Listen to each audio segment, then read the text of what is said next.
الله من الشيطان الرجيم. بسم الله الرحمن الرحيم. أذن للذين يقاتلون بأنهم ظلموا وإن الله على نصرهم لقدير. الذين أخرجوا من ديارهم بغير حق إلا أن يقولوا ربنا الله ولولا دفع الله الناس بعضهم ببعض لهدمت صوامع وبيع وصلوات ومساجد يذكر فيه اسم الله كثيرا وَلَيَنْصُرَنَّ اللَّهُ مَنْ يَنْصُرُهُ إِنَّ اللَّهَ لَقَوِيٌّ عَزِيزٌ. الَّذِينَ إِن مَّكَّنَّاهُمْ فِي الْأَرْضِ أَقَامُوا الصَّلَاةَ وَآتَوُا الزَّكَاةَ وَأَمَرُوا بِالْمَعْرُوفِ وَنَهَوْا عَنِ الْمُنكَرِ وَلِلَّهِ عَاقِبَةُ الْأُمُورِ. صدق اللہ العظیم. رب اشرح لی صدری ویسر لی امری واحلل عقدۃ من لسانی یفقہوا قولی. اللہم ارنا الحق حقا وارزقنا اتباعہ وارنا الباطل باطلا وارزقنا اجتنابہ. صدق اللہ العظیم. محترم خواتین و حضرات، ابھی آپ لوگوں کے سامنے سورۃ الحج کی 3 آیات کی تلاوت کی گئی ہے. آیت نمبر 39، 40 اور 41. یہ سورہ حج جو ہے 17ویں پارے میں ہے اور سورہ نمبر 22 ہے. اور اس میں یہ ڈیسیژن کرنا کہ یہ مکی سورہ ہے یا مدنی سورہ ہے، یہ کافی کمپلیکیٹڈ مسئلہ ہے. اور پڑھنے کے بعد جو اندازہ ہوتا ہے کہ اس کی کچھ صورتیں جو ہے، کچھ آیات جو ہیں وہ مکی ہیں، بلکہ بیشتر آیات مکی ہیں، اور کچھ آیات جو ہے برزخی ہیں، یعنی ابھی ہجرت کے دوران نازل ہوئی تھی راستے کے اندر. تو وہ مدینہ میں نازل نہیں ہوئی بلکہ جو ہے راستے میں. تو اس کو سمجھے کہ برزخی، جیسے ایک آدمی دنیا میں رہتا پھر آخرت میں ہوگا، اور جو لوگ قبر میں ہیں تو اس کو برزخ بولتے ہیں، برزخی زندگی گزار رہے ہیں. تو اسی طرح سے کچھ صورتیں مکی ہیں اور کچھ صورتیں مدنی ہیں اور کچھ آیات جو ہیں وہ برزخی ہیں. تو اس کی بہترین اگزامپل جو ہے سورہ حج میں آپ کو مل جائے گی، جو ابھی میں تلاوت کیا ہوں. اور ان آیات کے تلاوت کے لیے کیوں میں جو ہے انتخاب کیا ہوں، یہ انشاءاللہ بعد میں جب سلسلہ کلام آگے بڑھے گا تو آپ کے سامنے بات آ جائے گی. الحمدللہ اس سے پہلے ہمارا سیرت النبی کا سلسلہ وار جو پروگرام چل رہا ہے اس کا 9 ایپیسوڈ مکمل ہو چکا ہے. اور محمد صلی اللہ علیہ وسلم کی پیدائش سے اب تک ہم لوگ جو ہے ہجرت کے واقعے تک ہم لوگ پہنچ چکے ہیں. آج انشاءاللہ ہم یہاں سے آغاز کریں گے. تو ہجرت کے بارے میں آپ جانتے ہیں کہ محمد صلی اللہ علیہ وسلم 13 سال مکہ میں گزارنے کے بعد، یعنی محمد صلی اللہ علیہ وسلم تو آپ لائف کا اگر ڈیوائڈ کریں تو 2 بڑے حصوں میں ڈیوائڈ ہو جاتے ہیں. ایک پروفٹ والی زندگی، ایک نان پروفٹ والی زندگی، ایک نبی والی زندگی، ایک غیر نبی والی زندگی. تو آپ دیکھیں گے 40 سال جو ہے وہ غیر نبی والی زندگی ہے، اور اس کے بعد جو 23 سال ہیں وہ نبوت والی زندگی ہے. پھر نبی والی زندگی کو آپ ڈیوائڈ کریں گے تو 2 حصوں میں ڈیوائڈ ہو جائیں گے. ایک مدینہ میں نبوت والی زندگی اور ایک مکے میں نبوت والی زندگی. تو 23 سال میں زیادہ جو ہے وہ مکے میں ہے 13 سال، اور بعد کے جو ہے 10 سال ہے وہ مدینہ میں ہے. لہذا اس کو مکی زندگی بولتے ہیں اور اس کو مدنی زندگی بولتے ہیں. اور یہ زندگی میں آپ کو نمایاں فرق نظر آئے گا ورکنگ اسٹائل میں، اور اس کی وجہ یہ ہے کہ قرآن کا اسٹائل نزول ہونے کا الگ تھا. اور محمد صلی اللہ علیہ وسلم جیسے نبی بنے تو پورا ریولوشن کو قرآن کے حوالے کر دیے تھے. قرآن جو ہم کو مطالبہ کرے گا وہی ہم ایکشن پلان بنائیں گے. قرآن کہے گا ہاتھ کھول لو، ہاتھ کھول لیں گے. قرآن کہے گا ہاتھ بند کر لو، ہاتھ بند کر لیں گے. قرآن کہے گا ایکٹیو ریزسٹنس میں آؤ تو ایکٹیو ریزسٹنس میں آ جائیں گے. قرآن کہے گا پیسیو ریزسٹنس کرو، پیسیو ریزسٹنس کریں گے. قرآن کہے گا ابھی خاندان کو دعوت دو، قرآن کو خاندان کو دعوت دیں گے. قرآن کہے گا اللیلانیہ دعوت کا اعلان کرو، اللیلانیہ کریں گے. قرآن کہے گا کہ تلوار اٹھاؤ، تلوار اٹھا لیں گے. صلح کرو، صلح کر لیں. یعنی قرآن جو مطالبہ کرے گا وہی کریں گے. لہذا مکی قرآن میں آپ جانتے ہیں کہ قرآن کا جو ہے میسج کا اسٹائل بالکل ڈیفرنس تھا اور مدینہ میں بالکل ڈیفرنس تھا۔ یہی وجہ ہے کہ جتنے بھی غیر مسلمین ہیں اور تھوڑے بہت بھی اگر آنیسٹ ہیں تو وہ لوگ جو ہے جب محمد صلی اللہ علیہ وسلم کے بایوگرافی کا مطالعہ کرتے ہیں تو وہ کنفیوز ہو جاتے ہیں اور وہ کہتے ہیں کہ مجھے سمجھ میں نہ آتا ہے کہ مکی دور کے جو محمد صلی اللہ علیہ وسلم ہے یہ وہ کوائٹ ڈفرینس ہیں اور مدینہ والے جو محمد صلی اللہ علیہ وسلم ہے کوائٹ ڈفرینس۔ لیکن الحمدللہ 50% وہ مانتے ہیں کہ مدینے والے جو محمد صلی اللہ علیہ وسلم ہیں وہ بہت زیادہ ٹیلنٹڈ ہیں، ان کے ایک پر ایک ماسٹر اسٹروکس ہیں اور کوئی نہیں کہہ سکتا کہ ان سے بڑا کوئی جو ہے اسٹیٹس مین ہو سکتا ہے یا کوئی ریولوشنری ہو سکتا ہے یا پولیٹیشین ہو سکتا ہے یا پھر قائد سپہ سالار ہو سکتا ہے۔ ہر معاملے میں 100% جو ہے، اور جب تعریف کرتے ہیں تو سپرلیٹو ڈگری لگاتے رہتے ہیں۔ لیکن وہی لوگ کہتے ہیں کہ مکے والے میں جو سمجھ میں نہیں آتا کہ جب انہوں نے اپنا پیترا بدلا تب وہ ہمیشہ جو ہے کامیاب ہوتے گئے اور جتنے بھی اوصاف ہو سکتے ہیں ہر ایک کا سپرلیٹو ڈگری دینے کے لیے سب تیار ہیں۔ لیکن کہتے ہیں لیکن اس سے یہ میسج کیا دینا چاہتے ہیں؟ بڑے بڑے لوگوں نے بڑی بڑی کتابیں لکھی، ہم لوگوں کو تو پڑھنے کی توفیق نہیں آتی، اسی عاشق رسول بنتے ہیں۔ لیکن غیر مسلم ایک سال میں 36,000 کتابیں محمد صلی اللہ علیہ وسلم کے خلاف میں لکھی جاتی ہیں ایک سال کے اندر۔ اور مسلمان کہاں پہ آپ سمجھ لیجیے، اس کا کیا ڈیفنس کریں گے، کیا اس کا جواب دیں گے؟ وہ تو پڑھنے کی توفیق نہیں ہے، اپنے رائٹر کے نہیں پڑھیں گے تو مخالف کے رائٹر کے کیا پڑھیں گے، وہ تو جانے دیجیے گا۔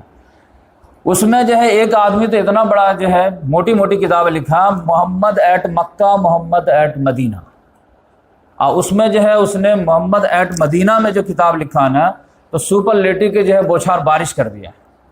اب مسلمان لوگ تو خوش ہو گئے، جہاں تک کہ جنرل ضیاء جو پاکستان کا جو ڈکٹیٹر تھا بہت بڑا، اس نے جب عالمی کانفرنس کرایا رحمت اللہ عالمین پہ تو اس کو جو صدارت کے لیے بلا لیا، کرسچن کو، کہا کہ آپ سے بڑا جو ہے سیرت نگار تو ہو ہی نہیں سکتا، آپ نے سپرلیٹو پہ جو ہے جھڑی لگا دیے۔ اور پھر جو اس کی کتابوں کی نمائش بھی کرا گئی، محمد at Mecca, Muhammad at Medina, جبکہ وہ سائلنٹلی جو ہے اتنا زبردست اٹیک کیا تھا کہ وہ کسی کو اندازہ ہی نہیں لگا، اتنا جو ہے سافٹ وے میں اٹیک کیا تھا۔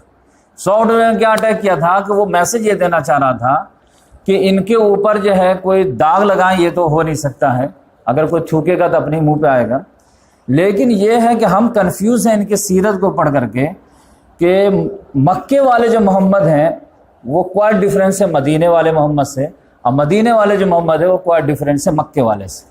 تو میسج کیا دینا چاہ رہا تھا کہ ہم جو ہے ان کو ایز اے اسٹیٹس مین ماننے کے لیے تیار ہیں، 100% دینے کے لیے تیار، ایز اے پولیٹیشین بھی 100% دینے کے لیے، ایز اے ریولوشنری بھی 100% دینے کے لیے تیار، ایز اے تھنکر وہ بھی 100، ایز اے سپہلا جرنل 100%۔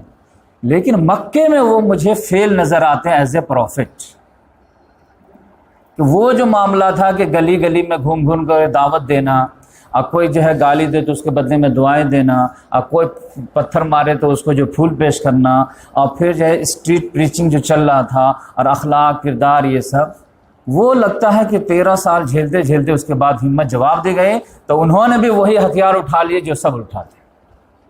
تو ایسا لگتا ہے کہ ایز اے پروفٹ یہ فیل ہو گئے ہیں، اس کے بعد ایز اے اسٹیٹسمین کامیاب ہو گئے، ہم بھی ماننے کے لیے تیار، کیونکہ ان کے سامنے جو پیمانہ ہے ایز اے پروفٹ کا وہ عیسیٰ علیہ السلام ہے۔ عیسیٰ علیہ السلام ہمیشہ یہی کرتے رہے، جبکہ دنیا میں اللہ تعالیٰ نے کہا کہ اگزامپل آپ بنیں گے تو محمد صلی اللہ علیہ وسلم بنیں گے، لَقَدْ كَانَ لَكُمْ فِي رَسُولِ اللَّهِ أُسْوَةٌ حَسَنَةٌ، پوری دنیا کے لیے اب تھرمامیٹر جو بنیں گے وہ محمد صلی اللہ علیہ وسلم بنیں گے، عیسیٰ علیہ السلام نہیں بنیں گے، عیسیٰ علیہ السلام تو دین غالب ہی نہیں کر پائے، اگزامپل تو ان کو بننا ہے۔ تو اس لحاظ سے آپ سمجھیے کہ یہ بہت خطرناک مسئلہ تھا۔ تو اگر یہ ساری چیزیں فلسفی اگر جو ہے ہمارے مسلمان نہیں سمجھیں گے تو کنفیوز ہو جاتے کہ کوئی تعریف کر رہا تھا لیکن تعریف کے اندر وہ آپ کو جو قتل کر رہا ہوتا۔ تو آپ دیکھیے کہ کوائٹ ڈفرینس آپ کو سیرت ملے گی۔ ابھی تک تو میں 13 ایپیسوڈ میں تقریباً جو ہے 12 گھنٹے کے اندر میں سوا گھنٹے کا جو ہے ہر ہفتے رہتا ہے، تو اس میں تو میں آپ کو مکی جنت میں گھماتا رہا، لیکن آپ اس کے بعد ہجرت کرنے کے بعد جو ہے عجیب محمد صلی اللہ علیہ وسلم آئیں گے جو آپ کبھی سنے نہیں ہوں گے، اور آپ کو لگے گا کہ یہ محمد صلی اللہ علیہ وسلم کون محمد صلی اللہ علیہ وسلم آ گئے۔ تو آپ جو کنفیوز نہ ہو، بلکہ میں آپ کو بتایا کہ ریولوشنری اسٹیپ لازمن ہوتے ہیں اور وہ اٹھانے پڑتے ہیں۔ یہی وجہ ہے کہ میں کہتا ہوں کہ آج کے دور میں قرآن مجید اور سیرت کے بغیر اگر جو ہے سماج سے کوئی جو ہے دین سیکھے گا، علماء کرام سے کوئی دین سیکھے گا اور اللہ تعالیٰ تبارک تعالیٰ کا تعارف جاننے چاہے گا تو 100% مخلص ہونے کے باوجود گمراہ رہے گا۔ 100% اپنی پورا خلوص دے دے، علماء کرام کے اسٹیپ بائی اسٹیپ چلے، پھر بھی گمراہی سے اس کو کوئی نہیں بچا سکتی جب تک قرآن کو جو ہے وہ سورس آف گائیڈنس نہیں بنائے گا۔ کیونکہ آپ تھوڑا قرآن کا مطالعہ کر کے دیکھیے، یا رمضان میں جو لوگ جو ہے کمپلیٹ اس کو فالو کیے تھے تو وہ آپ دیکھے ہوں گے کہ قرآن کا خدا الگ ہے اور ہمارے معاشرے کا خدا الگ ہے۔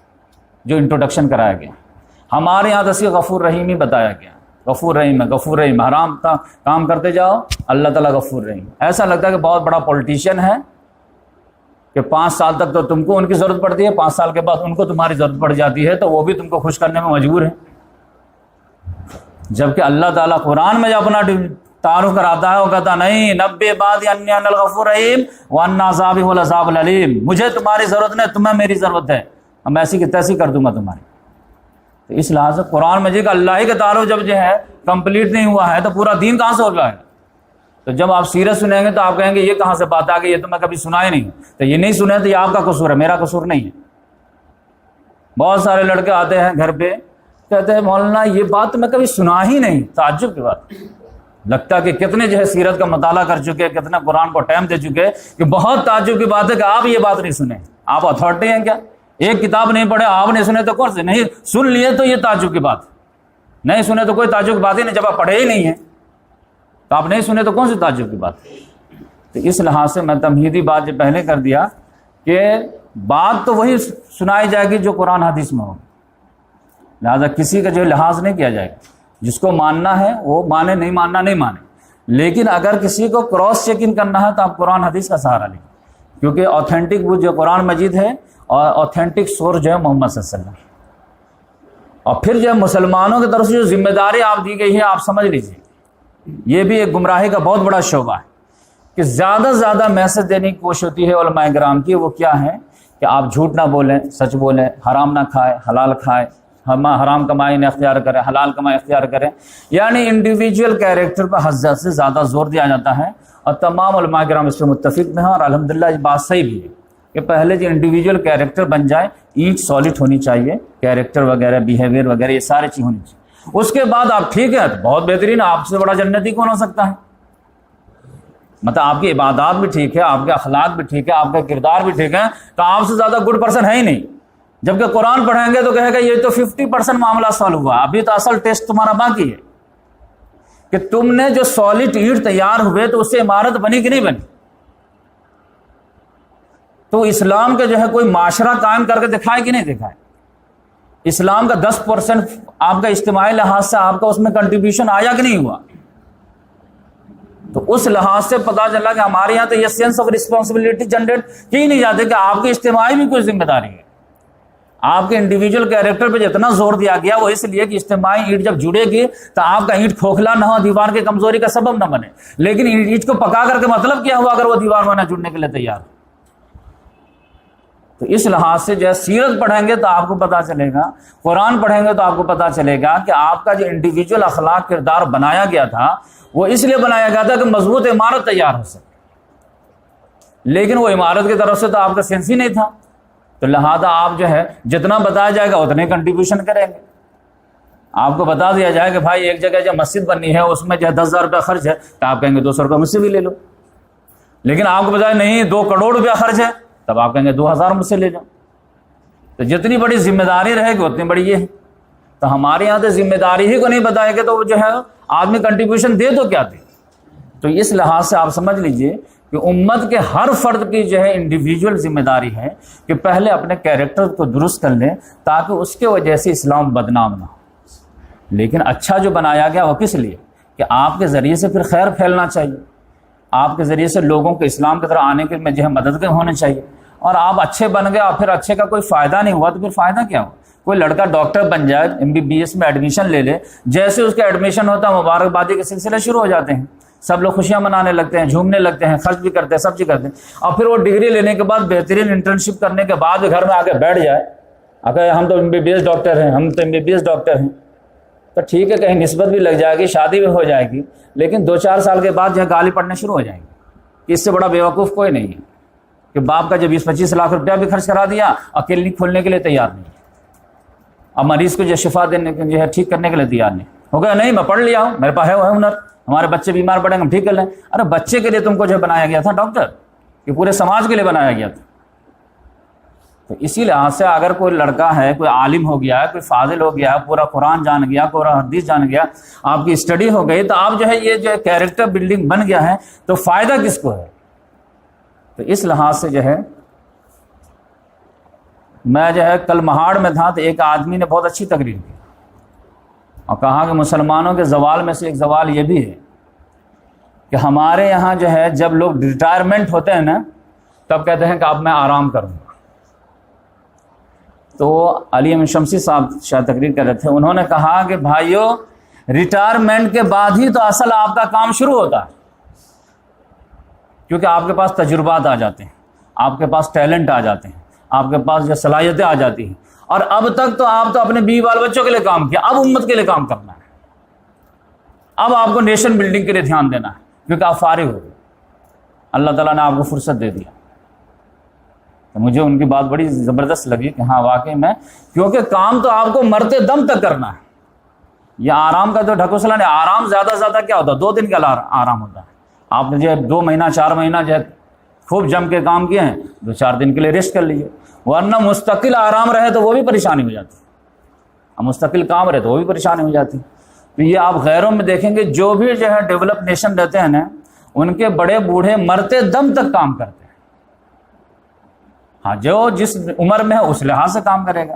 یقینی بات ہے کہ جو عمر کے جو ہے 60 کراس کر چکے ہیں تو وہ کچھ نہیں کر سکتے، تو ہمارا تھنک ٹینک تو بن سکتے ہیں، غور و فکر تو کر سکتے ہیں، کسی کوٹھی میں بیٹھ کر کے مطالعہ تو کر سکتے ہیں، امت کے نوجوانوں کو سجھاؤ تو دے سکتے ہیں۔ ہم یہ نہیں کہتے کہ وہ اینٹ پتھر اٹھائے، لیکن جو تجربہ ہے وہ تو شیئر کر سکتے ہیں۔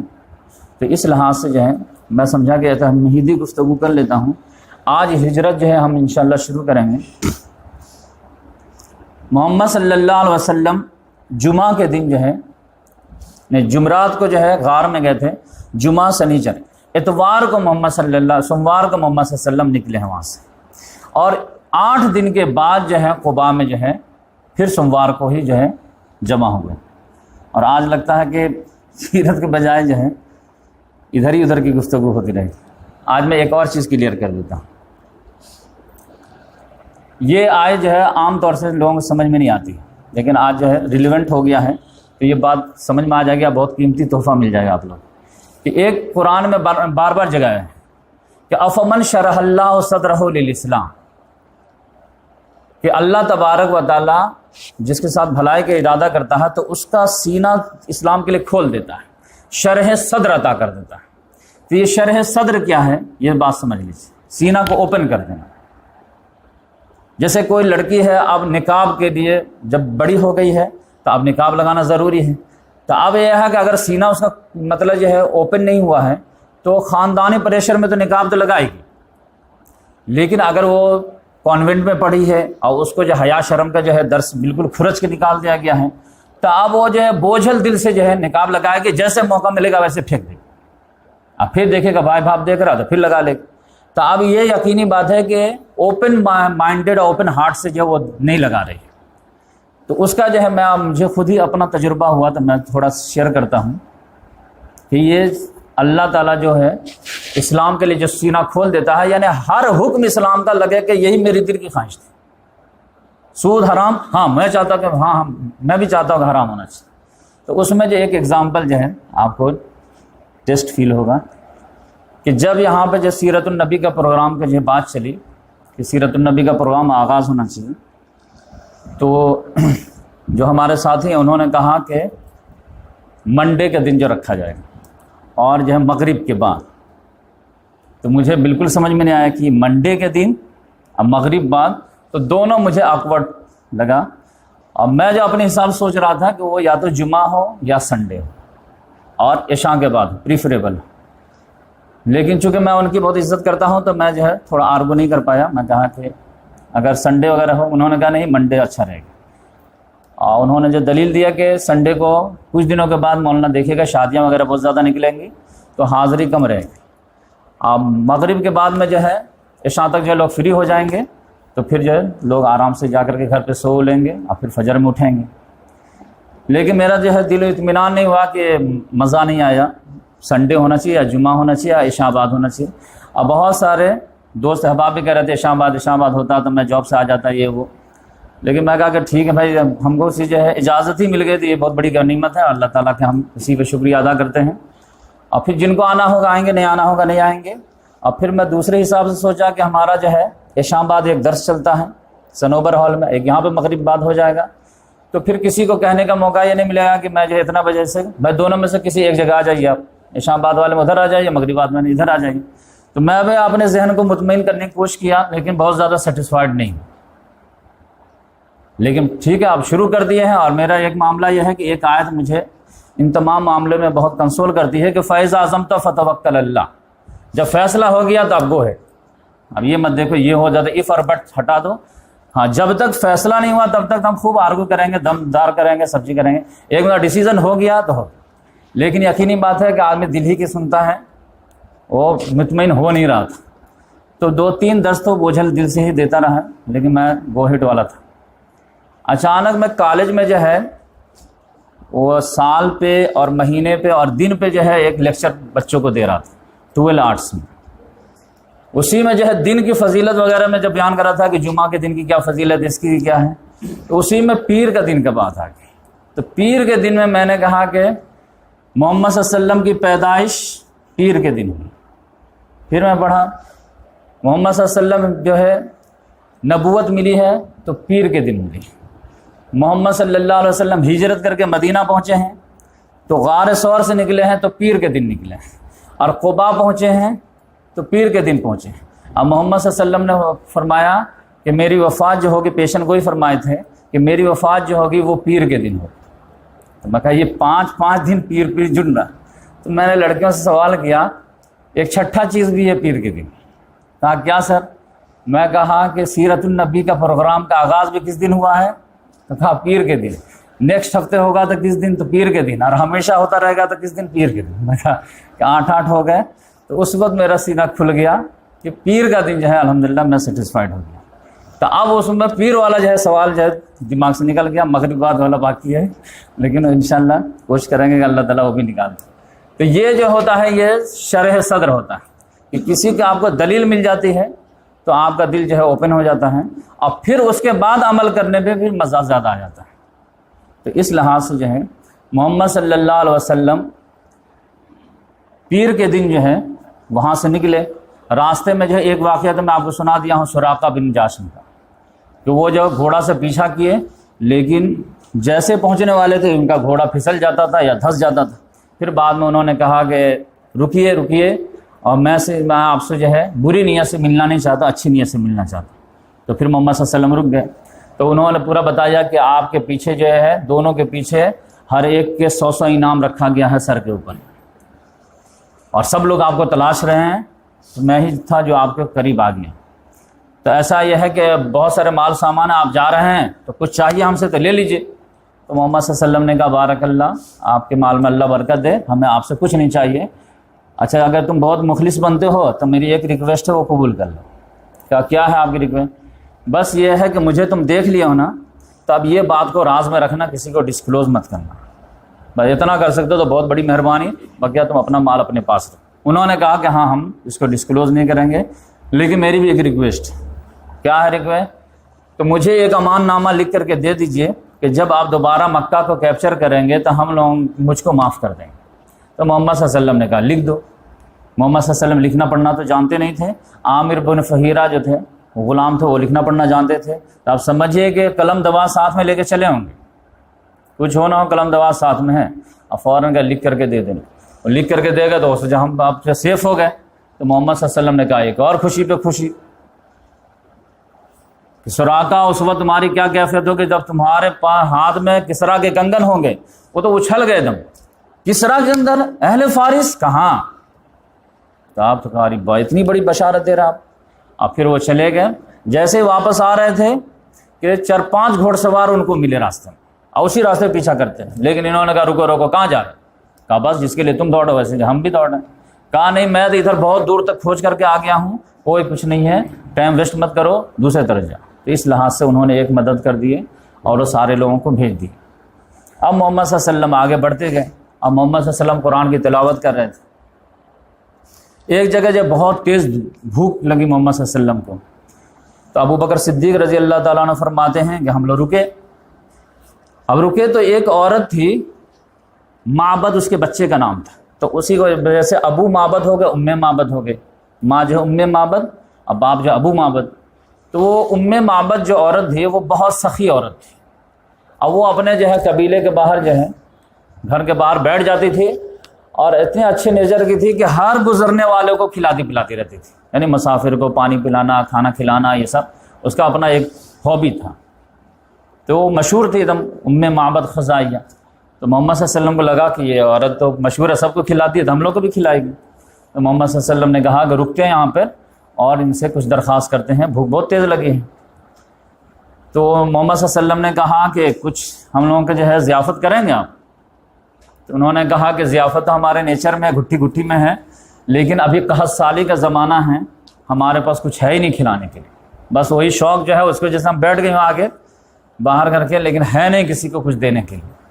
تو محمد صلی اللہ علیہ وسلم نے کہا کچھ نہیں ہے تو بکری وغیرہ تو ہوگی, اس میں سے دودھ ہی نکال کے پلا دیجیے. تو انہوں نے کہا بکری بھی نہیں ہے, بکری بھی چرنے گئی ہے. اور 61 سالی نے جو ان کو بھی جو ہے لاغر کر دیا, ان کو بھی دودھ کچھ نہیں ہے. تو ایسا بھی نہیں کہ آپ کو روک لیں کہ شام تک رک جائیے اور شام میں آپ کو پلا دیں گے بکری جب آئے گی. تو سب خالی پیٹ گئی ہے, اور چونکہ 61 سالی کا زمانہ ہے, کہیں ہریالی ہے ہی نہیں, تو کیا چر کے آئے گی. بس تسلی کے لیے لے گئے, لے کے آ جائیں گے ان کے مطلب ہمارے شوہر. تو محمد صلی اللہ علیہ وسلم کی نگاہ اچانک جو ہے ایک پتلی سی بکری پہ پڑ گئی. کیا وہ جو کونے میں بنی ہوئی بکری وہ کیا ہے؟ کہا وہ تو آپ کی ضرورت پوری نہیں کر سکتی, وہ تو اتنی لاغر ہے کہ وہ جا نہیں سکتی تھی, جس وجہ سے اس کو باندھ دیے ہم. بقیہ جو جانے کے لائق تھے وہ تو گئی ہے, اللہ کا رزق تلاش کرنے کے لیے مل جائے تو بہت اچھی بات ہے, نہیں ملے تب بھی بات. محمد صلی اللہ علیہ وسلم نے کہا آپ اجازت ہے تو ہم ٹرائی کریں. ٹرائی یور لک, لیکن میں تو بتا دی آپ سے زیادہ میں بکری پالتی ہوں. محمد صلی اللہ علیہ وسلم نے اللہ تعالیٰ سے دعا کیے اور ہاتھ جھاڑ کر کے اس کے تھن پہ جیسے ہی جو ہے ہاتھ لگائے ہیں کہ بخاری شریف کی حدیث ہے کہ وہ فوراً بکری نے جب پاؤں پھیلا دی اور تھن میں جب پورا دودھ بھر آیا. جیسے دودھ کا قطرہ دیکھیں, ام معبد جب بڑا سا برتن لے کے آئے, ابھی کہہ لکھے ہاتھ صاف جو بھی ہو جائے, اور اتنا دوہے پانی کہ دودھ دوہے کہ پورا جو ہے پھین سے جو ہے پورا بھر گیا اوپر. محمد صلی اللہ علیہ وسلم نے کہا کہ جس کو پلانا پلاؤ جلدی سے. وہ اپنے جو ہے جو بھی بچے اچھے تھے سب کو پلا ولا دیے, پھر ان کے سے فارغ ہوئے کہ لاؤ برتن لے کے آؤ, پھر اور دوہے, پھر ابو بکر صدیق رضی اللہ عنہ کہا کہ آپ بھی پی لیجئے, پھر محمد صلی اللہ علیہ وسلم بھی سیر ہو کر کے پورا پیے, اور پھر اس کے بعد پھر اور دو کر کے بھر کر کے کہ اب یہ رکھ لو, تو ہم لوگ چلے. اتنی برکت ہوئی. جب گئے ہیں تو ان کے شوہر جب اداس جب شام میں آئے ہیں, ایک دم کچھ تھا ہی نہیں کھلانے کے لیے, اور جو اس ٹائپ کے لوگ رہتے ہیں ان کو جانور ہی سب سے زیادہ عزیز, لیکن اس کی نگاہ پڑ گئے وہ جو ہے دیکھ کے بھرا ہوا ہے دیکھ دودھ سے. کہا ارے یہ کہاں سے آ گیا؟ کہا یہ بکری دی ہے دودھ. ارے بکری کی عمر دیکھو, قد دیکھو, اور دودھ دیکھو, یہ تو بھینس سے بھی زیادہ دودھ دی, یہ کہاں سے ہے؟ تو اس نے کہا کہ جانتے ہو ایک بہت بابرکت نوجوان آیا تھا اور اس کی برکت کا نتیجہ یہ. تو آپ کو یاد آ گیا ہوگا کہ محمد صلی اللہ علیہ وسلم جب پیدا ہوئے تھے تو اس وقت بھی دائی حلیمہ کی یہاں برکت آئی تھی, اور یہاں پہ بھی برکت آئی. اب میرا چیلنج ہے کہ جو بھی محمد صلی اللہ علیہ وسلم کو اپنے گھر میں جو ان کی تعلیمات کو لے کے آئے گا ان کے گھر میں بھی برکت آئے گی. یہ ہماری غلط فہمی ہے کہ خوشی جو ہے دوسری جگہ سے ملتی ہے. اگر محمد صلی اللہ علیہ وسلم کے دین کو اپنائیں گے تو ہم جو آؤٹ آف ڈیٹ ہو جائیں گے اور جو پچھڑے ہو جائیں گے. یہ جب مسلمان حکمرانوں کی جو ہے بہت بڑی غلط فہمی ہے. تو اس لحاظ سے یہاں پر اللہ تعالیٰ نے بہت بڑا معجزہ دکھایا, اور پھر محمد صلی اللہ علیہ وسلم چلے. اس کے شوہر کے اچھا وہ لگتا ہے وہی دونوں نوجوان ہیں جس کو قریش کھوج رہے ہیں. تو انہوں نے اپنی سی بیوی سے کہا کہ اس کی تھوڑا حلیہ بتاؤ گی. اب وہ معبد اتنا زبردست حلیہ بتائے ہیں کہ میں تو آپ پہ چھوڑتا ہوں کہ الرحیق المختوم میں آپ کھوج کے پڑھیے، نہیں تو میں پھر کہیں پہ لکھ کر کے جو ہے واٹس ایپ پہ دے دوں گا آپ کو، لیکن اتنے خوبصورت الفاظ ہیں کہ وہ جو ہے مجھے یاد ہی نہیں ہو پائے۔ اب میں سوچا کہ یاد کروں گا، تھوڑے الفاظ ادھر ادھر ہو جائیں گے، مزہ نہیں آئے گا۔ آپ لوگ کے جو ہے محمد صلی اللہ علیہ وسلم کی محبت کی علامت ہے، تو آپ پڑھیے اس کو، بس ایک پیراگراف، پورا ایسا نقشہ کھینچ دی ہے کہ پورا حلیہ مبارک محمد صلی اللہ علیہ وسلم کا رکھ دی، کیونکہ وہ جب دودھ کا واقعہ دیکھی تب پورا امپریس ہو گئی، تو اس نے تو باریکی سے پورا حلیہ ہی جو ہے اسکرین کر لی، سمجھیے کہ وہ فوٹو کھینچ دی۔ اس کے بعد محمد صلی اللہ علیہ وسلم آگے بڑھے تو ایک جگہ جو ہے ابو بردہ اسلمی مل، وہ بھی محمد صلی اللہ علیہ وسلم سے جو ہے کچھ سوالات وغیرہ کیے، وہ بھی پکڑنا چاہ رہے تھے، لیکن محمد صلی اللہ علیہ وسلم سے کچھ سوال کے بعد جو ایسے ڈھل گئے کہ محمد صلی اللہ علیہ وسلم پہ فدا ہو گئے اور ایمان لائے، اور ان کے ساتھ ان کے خاندان قبیلے والے سے 70 لوگ ایمان لائے۔ اب پھر وہ دوڑتے چلے گئے کہ لوگوں ان کو کیا قتل کرو گے، وہ تو امن کا پیغمبر ہے اور عدل و انصاف کو دنیا کو بھر دے گا، لہذا وہ جو ہے مطلب قتل کیے جانے کے لائق نہیں ہے، بلکہ ان کی قدر کرنے کے لائق وہ آدمی ہے۔ پھر اس کے بعد جو ہے قباء پہنچنے سے پہلے لاسٹ ملاقات جو ہوئی ہے وہ حضرت زبیر بن عوام رضی اللہ تعالیٰ عنہ سے۔ زبیر بن عوام رضی اللہ تعالیٰ عنہ وہ شام سے آ رہے تھے واپس تجارتی قافلے کے ساتھ، اور وہ مدینہ کراس کر چکے تھے، اور محمد صلی اللہ علیہ وسلم بھی انٹری لینے والے تھے، فوراً ملاقات ہو گئی۔ تو پہلے تو ایمان لا ہی چکے تھے، تو بولے یا رسول اللہ کہاں؟ کہ ہجرت لاسٹ۔ اچھا تم بھی آ جا جلدی سے، تو ٹھیک ہے میں سامان وامان پورا ہی کر دوں گا، پھر آ جاؤں گا۔ تو وہ راستے ہی میں جو ہے 2 کپڑا جو ہے ابو بکر صدیق رضی اللہ تعالیٰ عنہ کو اور محمد صلی اللہ علیہ وسلم کو گفٹ کیے، تو وہی محمد صلی اللہ علیہ وسلم کو ضرورت تھی، کیونکہ دھوپ میں پسینے میں شرابور ہو گیا ہوگا معاملہ، تو فوراً پہن لیے اور وہ نیا کپڑا پہن کر کے انٹری لی۔ ادھر مدینے والوں کی جو حالت تھی وہ ایسی تھی کہ ان کو جو اڑتی پڑتی خبر پہنچ گئی تھی کہ محمد صلی اللہ علیہ وسلم گھر سے نکل چکے ہیں۔ اب یہ اپنا اندازہ لگا رہے تھے کہ میکسیمم جو ہے وہ 8 دن لگیں گے، 450 کلومیٹر ہے، تو اونٹ سے آ رہے ہیں تو اتنا دن میں اتنا، اتنا دن میں اتنا، یعنی 50 کلومیٹر ڈیلی چل رہے ہوں گے، تو 8 یا 9 دن میں آ جائیں گے۔ وہ 3 دن جو ہے وہ غار ثور میں لگ گئے تھے، جس کی وجہ سے جو ہے یہ لوگ جو بیفور ہی آگرہ خوشی میں آپ جانتے ہیں پورا جو ہے قباء والے جو ہے وہ باہر جا کر کے جو ہے اور ویٹ کرنے لگتے تھے، اور صحرا میں دور تک جو ہے نگاہ جاتی ہے، دور تک۔ اب کچھ لوگ اور ایکسائٹڈ ہوتے تھے تو کھجور پہ چڑھ جاتے تھے، اب کچھ لوگ جو اونچی جگہ ملے وہاں جا کے، اور جیسے چاند کے لیے ہم لوگ جو پریشان رہتے ہیں ویسے جو ہے چودھری کے چاند کے لیے وہ لوگ پریشان تھے۔ لیکن پھر جب دھوپ بہت زیادہ ہو جاتی تھی تو دھوپ میں رہ نہیں سکتے، تو پھر گھر آ جاتے تھے واپس، پھر صبح سویرے نکل جاتے تھے، کیونکہ ان کو معلوم تھا کہ سفر بھی کرنے کا جو یہی ٹائم ہے، تو آئیں گے محمد صلی اللہ علیہ وسلم تو یہ مارننگ آور میں آئیں گے یا رات میں آئیں گے، تو رات میں تو ہم دیکھ نہیں پائیں گے، صبح میں چل کے دیکھتے ہیں۔ تو اس طرح سے وہ 2-4 روز پہلے سے جو ہے آواداری چلے، لیکن آتے آتے سمجھے کہ وہ لوگ بالکل مایوس ہو گئے تھے۔ اب ایسا لگا کہ ٹھیک ہے جب آئیں گے کوئی بات نہیں۔ اتنے ہی میں ایک یہودی جو ہے اپنے ذاتی گھر سے جو ہے کہیں اونچی جگہ پہ چڑھا ہوا تھا، شاید کھجور وغیرہ اتارنے کے لیے، لیکن مسلمانوں کے ایکسائٹیڈ سے وہ بھی ایکسائٹیڈ کہ اگر جو ہے نظر پڑ جائے تو یہ خوشی ہم مسلمانوں کو دے سکتے ہیں۔ اس کی نگاہ پڑ گئی کہ 2 اونٹ پہ لوگ آ رہے ہیں سفید پوش، اور وہ سفید کپڑا جو ہے حضرت زبیر بن عوام دے چکے تھے، اس کو دوری سے نگاہ وہ تو وہیں سے جو ہے ایک دم چلایا، مسلمانوں یہ رہا تمہارا تقدیر، دیکھو آ گئے تمہارے۔ سب لوگ دوڑے، اتنا جو ہے ہجوم بھر کر کے ہتھیار وغیرہ لیے سب لوگ، اور پھر محمد صلی اللہ علیہ وسلم کے استقبال کے لیے دوڑے۔ اور استقبال کیسا ہوا ہے وہ تو ابھی مدینہ انٹری ہوگی تو میں بتاؤں گا، اب کیوں ہوا ایسا یہ بھی تھوڑا ڈسکلوز کروں گا۔ تو اس میں جو ہے محمد صلی اللہ علیہ وسلم آئے ہیں، تو محمد صلی اللہ علیہ وسلم تھک گئے تھے تو بیٹھ گئے، اور حضرت ابو بکر صدیق کھڑے تھے، تب آنے والوں سے سلام دعا علیہ السلام کر رہے تھے، استقبال وغیرہ وہی کر رہے تھے۔ تو سارے لوگ جو نہیں دیکھے تھے، یعنی 75-80 لوگ تو پہلے آلریڈی محمد صلی اللہ علیہ وسلم مکہ میں مل چکے تھے، بقیہ جو لوگ نہیں ملے ہوئے تھے وہ جو بھی سلام دعا کرتے تھے، تو اب چونکہ بھیڑ لگ گئی تھی تو بھیڑ میں تو محمد صلی اللہ علیہ وسلم بیٹھے ہوئے تو کوئی دکھ ہی نہیں رہے، بس ابو بکر صدیق کھڑے ہیں، اور چہرہ وغیرہ تو تقریباً سملر ہی تھا، تو سب لوگ سمجھتے تھے یہی اللہ کے نبی ہیں، تو سب لوگ انہی کے رسپیکٹ دے رہے تھے، اپنا یہ وہ پورا جو ہے آج یہ بھی اپنا رسپیکٹ کو انجوائے کر رہے تھے۔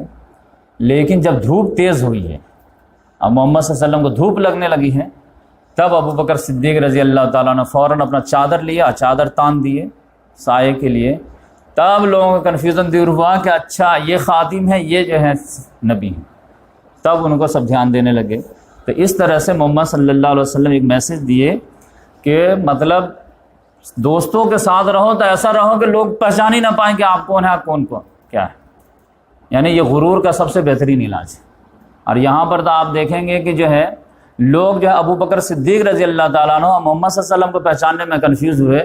جب میں اس پہ غور کر رہا تھا تو ان کے شاگرد جو ہیں حضرت ابو عمر رضی اللہ تعالیٰ عنہ، ان کے بارے میں تو آتا ہے کہ لوگ ان میں اور غلام میں فرق نہیں کر پا رہے تھے۔ جب جو ہے شام کے جو ہے لوگ شام کو ہینڈ اوور کرنے کے لیے آئے تھے، کہ جب ادھر سے کال آیا کہ ایک درویش بادشاہ کے ہاتھوں یہ فتح ہونا ہے، تم لوگوں کے ہاتھ پہ نہیں ہوگا، لیکن ہماری کتاب میں ہے کہ ایک درویش ہاتھوں ہونا ہے، اب وہ اگر مجھے مل جائے تو ہم لوگ لڑے بھیڑے ان کا حوالے کر دیں۔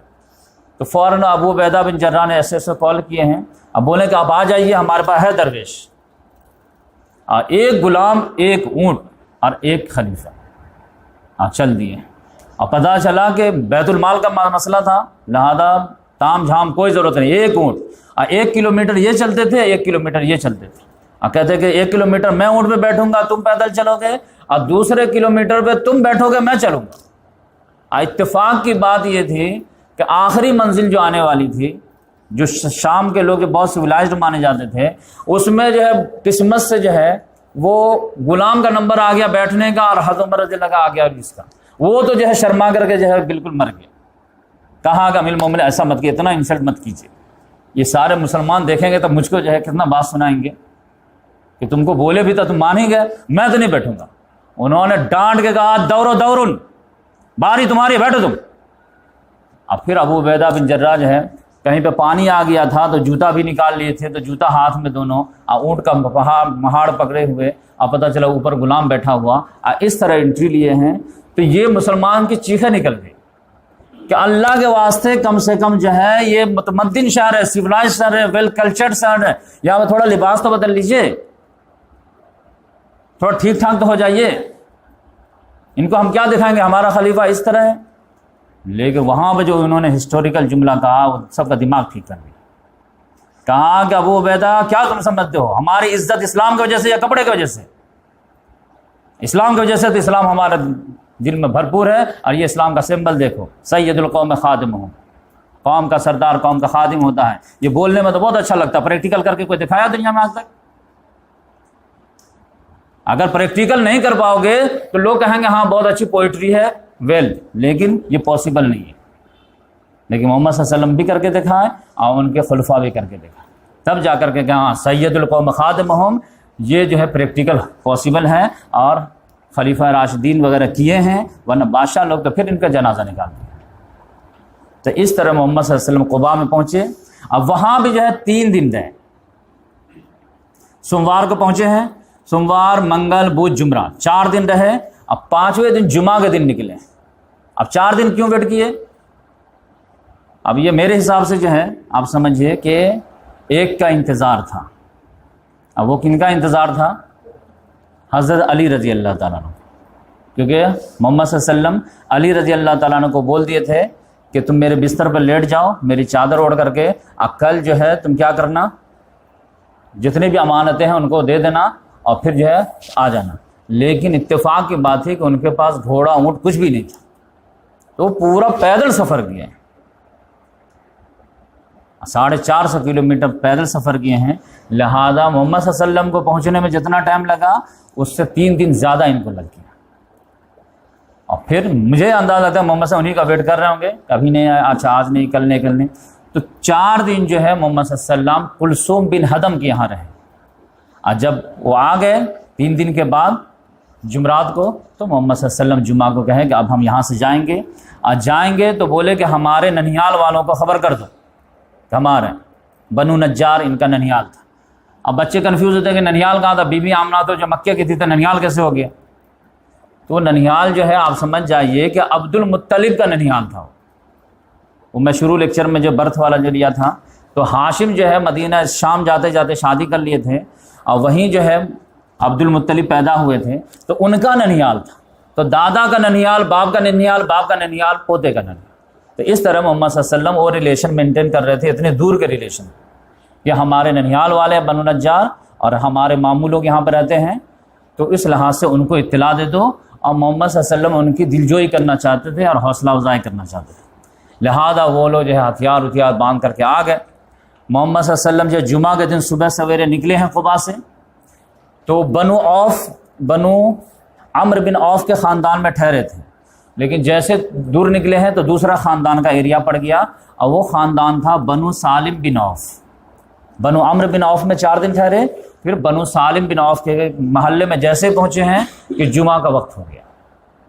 جمعہ کا وقت ہو گیا تو محمد صلی اللہ علیہ وسلم بولے کہ جو لوگ ہیں رک جائیں اور میں جمعہ پڑھاؤں گا۔ تو محمد صلی اللہ علیہ وسلم وہاں پہ پہلا جمعہ پڑھائے ہیں، 100 لوگ تقریباً تھے وہاں پہ، کیونکہ بہت سارے لوگ جو ہے قباء میں رہ گئے، اور بہت سارے لوگ مدینہ میں جو ہے ویٹ کر رہے تھے۔ اب بیچ میں جو راستے میں چل رہے تھے وہ 100 لوگ تھے، تو 100 لوگوں کو محمد صلی اللہ علیہ وسلم نے جمعہ پڑھایا۔ اس کے بعد محمد صلی اللہ علیہ وسلم آگے بڑھے جمعہ کے بعد، اور پھر جو ہے مدینہ میں مین انٹری ہوئی۔ جیسے آپ بھیونڈی کسی کو بنجار پٹی پہ آنا ہے تو آپ سے بھیونڈی تو کہاں سے شروع ہو جاتا؟ کلیان جو ہے روڈی سے شروع ہو جاتا، تو قباء جو ہے بہت پہلے شروع ہو گیا۔ جیسے یو پی بہار سے بمبئی آنے والے رہتے ہیں تو وہ کلیانی کو بمبئی سمجھنے لگتے ہیں، لیکن بمبئی تو آنے میں دور ہے ابھی، تو اس لحاظ سے جو ہے قباء میں پہلے ٹھہر گئے۔ اب اصل میں جو ہے یثرب میں جو ہے انٹری ہو رہی تھی۔ اب یثرب میں جب پتہ چلا ہے تب تو وہاں استقبال ایسا ہوا ہے کہ عورت مرد بوڑھے بچے سب نکل آئے، اور چھوٹی چھوٹی بچیاں جو جھوم رہے تھے، ایسا لگ رہا تھا کہ عید۔ اور پھر ان کے اشعار دم بجا بجا کے گیت گا رہی تھی، اور گیت بھی جو ہے کتنا شاندار گا رہے تھے۔ طلع البدر علینا من ثنیات الوداع وجب الشکر علینا ما دعا للہ دا ایھا المبعوث فینا جئت بالامر المطاع، کہ طلع البدر علینا، بدر مانے بدر کے، کسی سے پوچھے کہ بدر کے معنی تو کہے گا جنگ بدر، بدر کے معنی 14ویں کا چاند۔ طلع البدر علینا، 14ویں کا چاند ہم پر طلوع ہو گیا، من ثنیات الوداع، ودا کی گھاٹی سے، تو گھاٹی کوئی نام رہا ہوگا، تو ودا کی گھاٹی سے ہمیں 14ویں کا چاند دکھا۔ واجب الشکر علینا، اب اللہ کا شکر ہم پر واجب ہو گیا۔ ما دعا للہ دا، جب تک یہ اللہ کا داعی اللہ کی طرف پکارتا رہے گا تب تک اللہ کا ہم شکر ادا کر دیں۔ ایھا المبعوث فینا، اپنا ریلیشن بھی واضح کیا، اے وہ مبعوث جو ہمارے طرف کیے گئے ہیں، یعنی محمد صلی اللہ علیہ وسلم، جئت بالامر المطاع، آپ آئے ہیں ایک ایسا حکم لے کر کے جس کی لازماً بات مانی جائے گی، کیونکہ آپ کی بات آپشنل نہیں ہوگی، جو آپ بولیں گے سر آنکھوں پر۔ تو اس طرح سے جو ہے چھوٹی بچیوں کا یہ حال تھا، تو آپ بڑے لوگوں کا کیا حال رہا ہوگا، آپ اس سے اندازہ لگا سکتے ہیں۔ اب ہر آدمی کی خواہش تھی کہ کریڈٹ گوز ٹو می، کہ محمد صلی اللہ علیہ وسلم ہمارے یہاں مہمان بن جائے، ہمارے یہاں مہمان جائے، بہت امیر بھی نہیں تھے تب بھی خواہش ہوتی تھی قرضہ لے لیں گے لیکن محمد سے ٹھہرائیں گے۔ اب محمد صلی اللہ علیہ وسلم اونٹنی پہ بیٹھے ہوئے ہیں، یا رسول اللہ میں جس محلے سے گزرے یا رسول اللہ میں، لیکن محمد صلی اللہ علیہ وسلم ٹھیک نشانہ لگائے ہوئے تھے بنو نجار، اور دل کی خواہش اللہ تعالیٰ جان رہا تھا۔ اب سب لوگوں کو کیسے منع کریں؟ تو اب یہ تھا کہ محمد صلی اللہ علیہ وسلم نے ایک بہترین یونیک اسٹائل اپنا، بولے کہ دیکھو یہ اونٹنی جو ہے یہ اللہ کے ابھی اشارے پہ چل رہی، معمور من اللہ ہے، تو یہ جہاں پہ بیٹھے گی نا، اس سے جس کا کلوز دروازہ ہوگا اسی پہ میں وہاں آرام کروں گا، اسی کو جو ہے شرف ضیافت دوں گا۔ اونٹنی چل رہی ہے پورے جو محلے کراس کر رہی ہے آرام سے، سارے بچے جو ہے دوڑ رہے ہیں، اور بھی ایکسائٹڈ ہو گئے سب لوگ۔ پھر آج جہاں پر مسجد نبوی ہے وہاں پہ تو کچھ بھی نہیں تھا، ایک چھوٹا سا جو ہے مشرکوں کا قبرستان تھا، چٹھیل میدان تھا، وہاں پر جا کر کے وہ بیٹھی ہے، پھر وہ بھی انجوائے لے رہی تھی، پھر کھڑی ہو گئی، محمد صلی اللہ علیہ وسلم اترے نہیں تو پھر وہ کھڑی ہو گئی، محمد صلی اللہ علیہ وسلم کہا ابھی رک جاؤ، پھر کھڑی ہو رہی، پھر آگے چلی گئی، پھر سب لوگ پیچھے پیچھے چلے گئے، پھر مڑی، اب مڑ کر کے پھر وہیں پہ بیٹھی جہاں پہ پہلے، وہ بھی کہہ رہے تھے بالکل کنفیوژن نہیں ہونا چاہیے، ایک دم جیسے بیٹھے۔ اس بار تو ابو ایوب انصاری رضی اللہ عنہ فوراً کجاوا پکڑا لے کے بھاگ، بولے کہ اس بار جو ہے تو مس نہیں کریں گے، تو فوراً لے کے بھاگ گئے۔ تو محمد صلی اللہ علیہ وسلم جو پوچھے کہ میرا دروازہ کس سے قریب ہے، انہوں نے کہا کہ وہ میرا کجاوا کدھر گیا، تو ابو ایوب انصاری رضی اللہ تعالیٰ نے کہا کہ یا رسول اللہ میرا گھر بالکل قریب ہے، میں لے کے گیا۔ بولے کہ آدمی جو ہے کجاوے کے ساتھ، ٹھیک ہے جلدی سے جا کر کے میرے لیے کیلولا کا انتظام کرو، اب وہ جو اسد بن زرارہ تھے، یہ بھی نام آپ جانے ہوں گے، مصعب بن عمیر رضی اللہ تعالیٰ عنہ کو اپنے گھر پہ ٹھہرائے تھے۔ اب ان 6 لوگوں میں سے تھے جو فرسٹ مرتبہ میں ایمان لائے تھے۔ اب وہ پہلے دن سے کمپین پہ تھے، پورا جو ہے فرسٹ مرتبہ بھی آئے، دوسرے مرتبہ بھی آئے، تیسرے مرتبہ بھی آئے، یعنی 6 لوگوں میں بھی، 12 لوگوں میں بھی، 75 لوگوں میں بھی۔ اب مصعب بن عمیر رضی اللہ تعالیٰ عنہ کو وہی بلا کر کے لائے تھے، اب وہی اپنے گھر پہ سال بھر رکھے تھے۔ وہ کہا کہ میرا جتنا کنٹریبیوشن ہے میرا کہاں گیا؟ تو ان کو جب کچھ نہیں ملا نا، وہ کہا کہ اونٹنی ہی لے جاتے ہیں، یہی بہت برکت کے لیے۔ تو اونٹنی جو ہے وہ اسد بن زرارہ کے یہاں رہا، اور یہ جو محمد صلی اللہ علیہ وسلم کے یہاں رہا۔ ابو ایوب انصاری رضی اللہ تعالیٰ عنہ غریب تھے، لیکن کتنا زیادہ جو ہے وہ محمد صلی اللہ علیہ وسلم کو اپنے گھر پر رکھنے میں خوشی فیل کیے ہوں گے، اس کا اندازہ سے ایک واقعے سے لگائیے کہ پتہ ان کے جو ہے 2 منزلہ عمارت تھی۔ انہوں نے کہا یا رسول اللہ آپ جو پسند کریں نیچے یا اوپر، لیکن محمد صلی اللہ علیہ وسلم نے اپنے لیے جو ہے اوپر رہنا پسند کیا۔ اس لحاظ سے محمد صلی اللہ علیہ وسلم نے 1400 سال پہلے جو ہے ملٹی اسٹوری بلڈنگ کے جو ہے انڈیکیشن دے دیے تھے کہ اوپر کا کھانا جو ہے ہوا اور اس کے لیے جو ہے فائدہ مند رہتا ہے۔ محمد صلی اللہ علیہ وسلم نے اوپر کے جو ہے کھانا جو ہے پسند کی، لیکن چونکہ ملاقاتی اتنے زیادہ آنے لگے کہ نیچے والے ڈسٹرب ہونے لگے، تو پھر محمد صلی اللہ علیہ وسلم نے کہا کہ مجھے نیچے کر دو، کیونکہ جو لوگ آئیں گے تو نیچے نیچے مل کے چلے جائیں گے، ورنہ یہ فیملی جو ہے میرے وجہ سے ڈسٹرب ہوتی ہے۔ تو پھر محمد صلی اللہ علیہ وسلم نیچے آ گئے، اور اس میں ابو ایوب انصاری رضی اللہ تعالیٰ عنہ کا کنٹریبیوشن کتنا ہے وہ ایک ایگزام واقعہ میں سناؤں تو آپ کو سمجھ میں آ جائے کہ یہ شوہر بیوی اوپر رہ رہے تھے اور محمد صلی اللہ علیہ وسلم نیچے رہ رہے تھے۔ اب بہت زیادہ سیلنگ وغیرہ کا معاملہ رہتا نہیں، تختہ وختہ ڈال دیے، چھت بنا دیے۔ ایک دن اچانک جو ہے وہ سراہی وغیرہ گھر میں رکھے تھے کہ وہ پاؤں لگ کر کے وہ گر گیا کسی طرح رات کے سمے سونے کے ٹائم میں، اور وہ پانی گر گیا تو پورے فرش پہ پانی پانی۔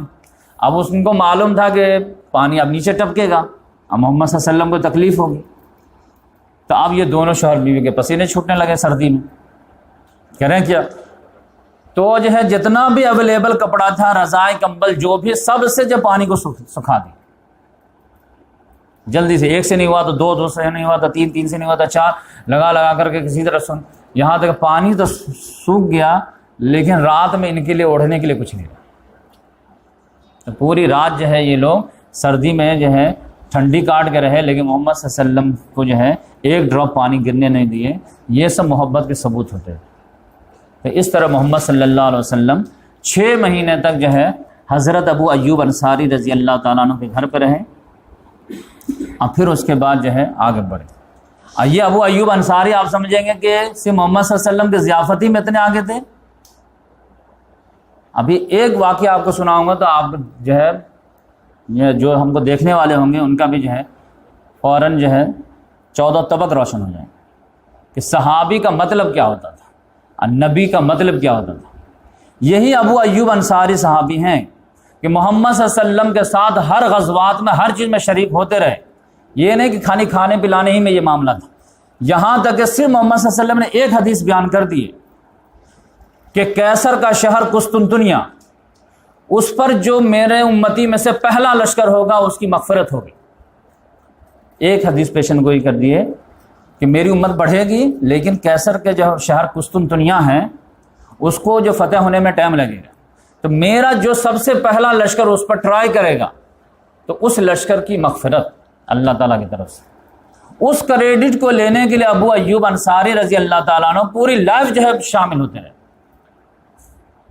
اور جو ہے 1558 میں جو ہے جا کر کے فتح ہوا، 1554 میں یا 1400 پر کئی مرتبہ جو ہے اٹیک ہوا۔ اور لوگ آج اس حدیث کو غلط جو ہے انٹرپریٹ کر رہے ہیں اور فرقہ پرستی کی شکل دے رہے ہیں کہ لوگ کہتے ہیں کہ یزید جو ہے لشکر لے کے گیا تھا، ابو ایوب انصاری اس میں تھے، لہذا یہ جو حدیث کی بشارت ہے وہ یزید پہ فٹ ہوتی ہے، لہذا یزید کے سارے جرائم پہ پردہ پڑ گیا، جبکہ یہ بات غلط ہے۔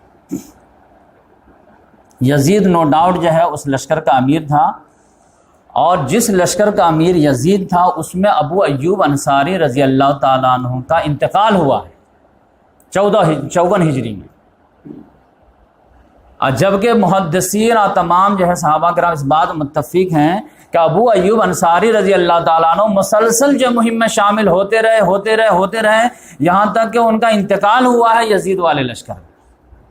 اب بشارت کس کے لیے تھی؟ پہلے والے کے لیے۔ تو اب جس میں انتقال وہ پہلا ہوگا یا اس سے پہلے کوئی پہلا ہوگا؟ تو جب میں تحقیق کیا تو پتا چلا کہ پہلا لشکر جو تھا وہ عبد الرحمن بن خالد بن ولید کا تھا،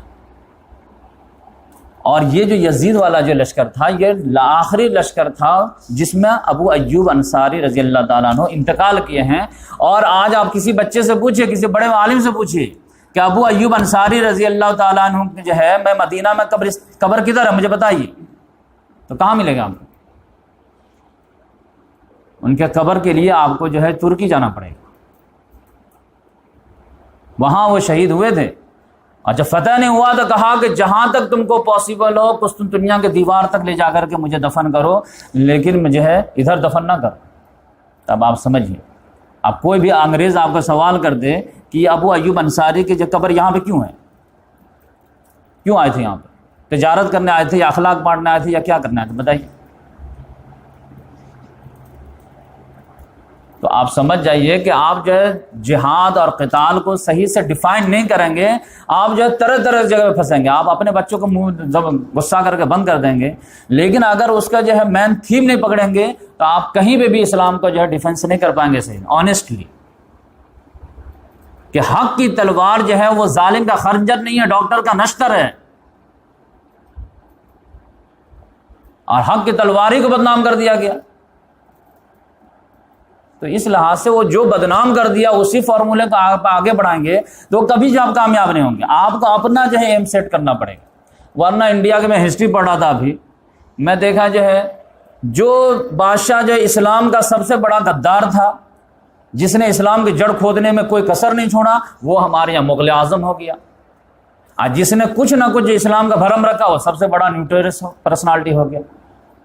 انڈیا میں سب سے زیادہ لائق جو ہے بادشاہوں میں مسلمان بادشاہ کس کو کیا جاتا ہے؟ اکبر کو کیا، جس نے جو ہے دین اسلام کا جڑ کاٹ کر کے دین الہی لانچ کر دیا۔ اور مزے کی بات جانتے ہیں، ہمارا جو ہے اسلامی کیلنڈر جو ہے ایجاد ہوا ہے وہ کہاں سے ہوا ہے؟ ہجرت سے 1440 ہجری ہے، اور اس نے جو دین الہی کیا تھا تو اس میں آبجیکشن لگایا تھا ابو الفضل نے، جو اس کا جو ہے علماء سو میں سے تھا، اس نے کہا نہیں اسلام کا آغاز نبوت سے ہوتا ہے، لہٰذا اس نے جو کیلنڈر کیا تو نبوت سے آغاز کیا۔ لاجیکل کتنا بہترین تھا وہ۔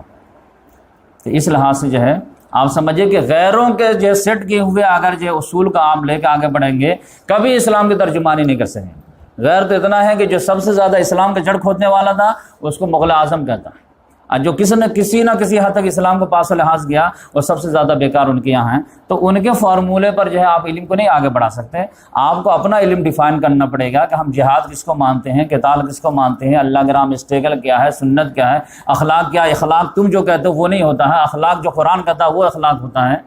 تو اس لحاظ سے جو ہے کبھی ڈاکٹر جو ہے ٹیبلٹ دے کے ٹھیک کر دیا یہ بھی اخلاق ہے، کبھی ڈاکٹر جو ہے ٹھیک کرنے کے لیے جو ہے نشتر اٹھایا آپریشن کرنے کے لیے یہ بھی اخلاق ہے۔ تو جب وقت اور حالات جو ڈیمانڈ کریں گے وہ جو ہے وقت کا قائد جو ہے استعمال کرے گا۔ اس لحاظ سے ہمیشہ جو ہے تینوں طلاق دے کر کے 4 تکبیر پڑھ کر کے جو ہے جہاد و قتال کو دفنا دینا یہ کوئی جو اسلام کی خوبی نہیں ہے۔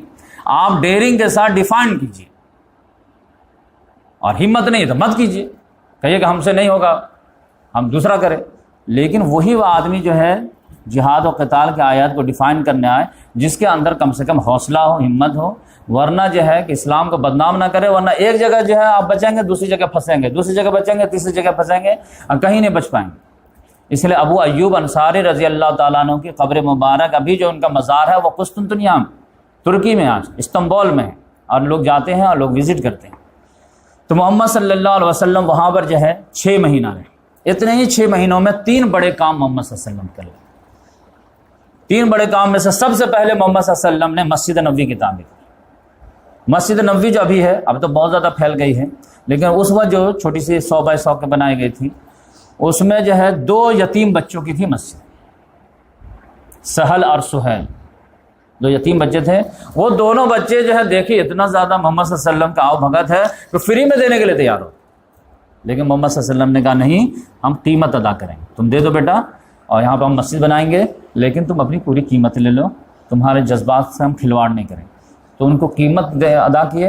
وہاں پہ کچھ مشرکوں کے قبر وغیرہ تھے اس کو پکھڑ دیے گئے، کچھ درخت اس کو کاٹ کر کے جو ہے اس کو قبلے کے سائڈ میں ادھر لگا دیے گئے، اور پھر جو ہے اینٹ اور گارے سے جو ہے مسجد نبوی کی تعمیر ہو گئی۔ کھجور وغیرہ کے جو ہے جو درخت ہے اسی کو کھمبا بنا دیا گیا، اسی کو چھوٹے چھوٹے ٹہنی کو جو ہے کڑی بنا دیا گیا، اور اسی کو اوپر جو کھجور کا پتا ڈال دیا گیا، اور نیچے جو ہے وہ مٹی اور جو ہے کنکڑ جو چھوٹے سے بچھا دیے گئے، اور اس طرح سے مسجد نبوی تعمیر ہوئی۔ لیکن یہ مسجد نبوی جو تعمیر ہوئی ہے یہ تو میٹیریل کے لحاظ سے بالکل جو ہے کوئی اہمیت نہیں ہے، لیکن یہ اسلام کے جو ہے روحانی لحاظ سے سب سے پاورفل سینٹر بن گیا تھا۔ یہ مسجد کے اصل میں لوگ سمجھ نہیں پائے۔ یہ جو ہے سمجھیے کہ پوری دنیا کی جو ہے اسلامی ریولوشن میں جو اسلامی سوسائٹی بنے گی نا، اس کا ڈیولپنگ کا جو ہے مین جو ہے سینٹر پوائنٹ مسجد رہے گی۔ پھر مسجد کی جو ضرورت ہوگی، جو اس کی تعلیمات ہے، اس کے تعلیمات سے وہاں پہ وہ آبادی بسے۔ مسجد بنی ہے کس لیے؟ نمازی کے لیے۔ انسان بسیں گے تو انسان کیسے بنیں گے؟ اسی حساب سے ٹاؤن پلاننگ ہوگی۔ پھر مسجد کے لحاظ سے بچے پڑھنے کے لیے تو پھر وہاں پہ ٹاؤن پلاننگ مدرسے مکتب کی ہو جائے گی۔ پھر بچے رہیں گے تو پھر اسکول کہاں جائیں گے؟ تو پھر وہاں پہ جو ہے اسکول بھی قائم ہوگی، کالج بھی ہوں گے، یونیورسٹی بھی ہوگی۔ پھر مطلب یہ ہے کہ مسجد کے ریکوائرمنٹ کے لحاظ سے جو ہوگی وہ ٹاؤن پلاننگ ہوگی۔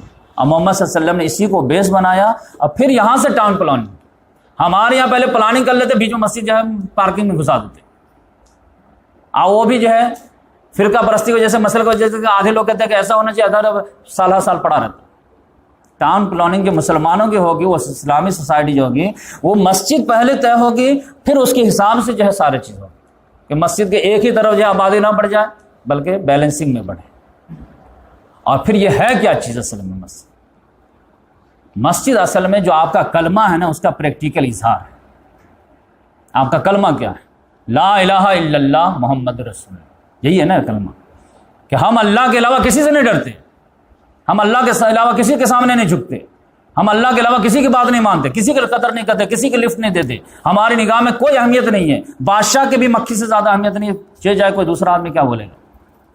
یہی ہے نا آپ کا کلمہ، لا الہ الا اللہ، ہم کسی کو کچھ نہیں مانتے الا اللہ، ہاں اللہ کو مانتے۔ لہذا تم جو ہے یہ منہ سے مت دیکھو، پریکٹیکل دیکھو، ہم 5 مرتبہ جا کر کے اس کو تمہارے سامنے جو ہے اظہار کرتے ہیں، اور اللہ ہو کر کھڑے ہو جاتے ہیں۔ اور یہ صفے باندھ کر کے کھڑے ہونے کا مطلب کیا؟ دونوں میسج ہے، باطل کو بھی اور اللہ کو بھی، کہ تمہارے سامنے ہم جھکنے کے لیے تیار نہیں، دیکھو 10 منٹ تمہارے سامنے کھڑے ہیں، اور پھر ہاتھ باندھ کے کھڑے ہیں، اللہ تیرے سامنے، لیکن ہم کھڑے ہیں۔ اب تو کہے گا تو تیرے سامنے جھک جائیں گے، رکوع بھی کریں گے، بلکہ جو ہے سجدے میں سر ڈال دیں گے، لیکن یہ باطل کے سامنے تو ہم ذرا برابر نہیں جھکے۔ ایاک نعبد و ایاک نستعین، یہ 5 ٹائم جو آ کر کے سارے مسلمان جا کر کے میسج پاس کرتے ہیں کہ باطل سے دبنے والے آسمان نہیں ہیں، لیکن یہ میسج کدھر گیا؟ کوئی بھی خریدنے کے لیے تیار ہے، کوئی بھی جھکانے کے لیے تیار ہے، ہر آدمی پہلے بیفور جو ہے باک ڈاؤن ہونے کے لیے تیار ہے۔ آپ کے رکوع ہم تو سجدہ کرنے کے لیے تیار ہے، بلکہ مسجد دینے کے لیے تیار ہے۔ آپ تو نوبت یہاں تک آ گئی، ایک مسجد دے دیں گے ہو کیا جائے گا؟ ارے تو آپ زندہ رہیں گے تو ہو کیا جائے گا؟ تو آپ ہی مر جائیے۔ آپ کفر کا کلمہ پڑھ لیں گے تو کیا ہو جائے گا؟ پڑھ لیجیے آپ۔ غیرت کا، حمیت کا کوئی کچھ تو لیول ہوتا ہے۔ کوئی زبردستی کے جو ہے گلے میں ہاتھ ڈال کے پیسہ نکلوا لے وہ الگ بات ہے، لیکن کوئی آدمی جب فوراً گھر میں ایک کال کیا پیسہ پہنچا دیے، یہ مرد کے کچھ تھوڑی نشان ہے۔ تو اس لحاظ سے آپ مسجد یہ مت سمجھے کہ یہ ہے ایک پاور ہاؤس تھا کہ آپ کا ایمان کیا، آپ کا عقیدہ کیا ہے، آپ کا اصول کیا، آپ کے نظریات کیا ہیں، اس کا پرچار کیا ہے، آپ بتائیے۔ بہت سارے لوگوں کو تھیوریٹیکل نہیں سمجھ میں آتے، پریکٹیکل دکھائیے۔ یہ پریکٹیکل تھا، ایک ہی صف میں کھڑے ہو گئے محمود و ایاز، نہ کوئی بندہ رہا نہ بندہ رہا۔ تم جانتے ہو کہ مسلمان جو آیا ہے وہ اسلام ہے، تو اسلام کا مطلب کیا ہے کہ تمیز بند و آقا سب ختم۔